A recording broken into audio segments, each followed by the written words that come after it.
ವೈಕುಂಠ ಏಕಾದಶಿಯ ಪ್ರಯುಕ್ತವಾಗಿ ನಾಗಮಂಗಲದ ಒಂದು ಐತಿಹಾಸಿಕ ಮಹತ್ವವುಳ್ಳಂಥ ಶ್ರೀ ಕಲ್ಯಾಣ ವೆಂಕಟರಮಣ ಸ್ವಾಮಿ ದೇವಸ್ಥಾನದಲ್ಲಿ ಇವತ್ತು ವೈಕುಂಠ ಏಕಾದಶಿಯ ವಿಶೇಷ ಪೂಜೆಯನ್ನು ಮಾಡ್ಕೊಂಡು ಹೋಗ್ತಾ ಇದ್ದೀವಿ. ಇದು 13ನೇ ವರ್ಷದ ವೈಕುಂಠ ಏಕಾದಶಿ ಕಾರ್ಯಕ್ರಮವಾಗಿದೆ. ಸಕಲ ಭಕ್ತರು ಬರ್ತಿದ್ದಾರೆ. ಅದರೊಳಗೂ ಈ ವಿಶೇಷವಾಗಿ ಕಳೆದ ವರ್ಷದಿಂದ 2ನೇ ವರ್ಷದ ಈ ಸರಿ ತೆಪ್ಪೋತ್ಸವವನ್ನು ಸಹ ಹಂಪಿ ಅರಸನ ಕೊಳದಲ್ಲಿ ಮಾಡ್ಕೊಂಡು ಬರ್ತಾರೆ. ಯಾಕೆಂದರೆ ಈ ವಿಜಯನಗರ ಸಾಮ್ರಾಜ್ಯ ಕಾಲದ ಒಂದು ವೈಭವಯುತವಾದ ಕೊಳ ನಮ್ಮಲ್ಲಿದೆ. ಇಲ್ಲಿ ನಿರಂತರವಾಗಿ ಸೇವೆಗಳು ಆಗ್ತಾ ಇರ್ತದೆ.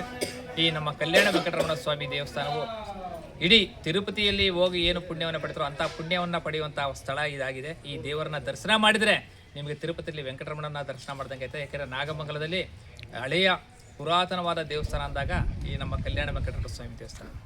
ಇವತ್ತು ಸಂಜೆ ಇದೇ ದೇವಸ್ಥಾನದಲ್ಲಿ ಮುಂದೆ ಇರುವಂಥ ಹಂಪಿ ಅರಸನ ಕೊಳದಲ್ಲಿ ದೇವರ ತೆಪ್ಪೋತ್ಸವವನ್ನು ಏರ್ಪಡಿಸಿರ್ತೀವಿ. ಖಂಡಿತ ಬನ್ನಿ. ಹಾಗೆ ಇಲ್ಲಿ ದೀಪೋತ್ಸವವನ್ನು ಸಹ ಇದನ್ನು ಏರ್ಪಡಿಸಿರ್ತೀವಿ. ಈ ಕಾರ್ಯಕ್ರಮ ನೀವೆಲ್ಲ ನೋಡಿ ಈ ವೈಕುಂಠ ಏಕಾದಶಿಯ ಒಂದು ವೈಭವಯುತವಾದ ಆ ಭಗವಂತನ ಸೇವಾ ಕಾರ್ಯದಲ್ಲಿ ನೀವೆಲ್ಲ ತೊಡಗಿಸ್ಕೊಡಿ. ಆ ಭಗವಂತನ ಕೃಪಾಶೀರ್ವಾದವನ್ನು ಪಡೆದುಕೊಳ್ಳಿ.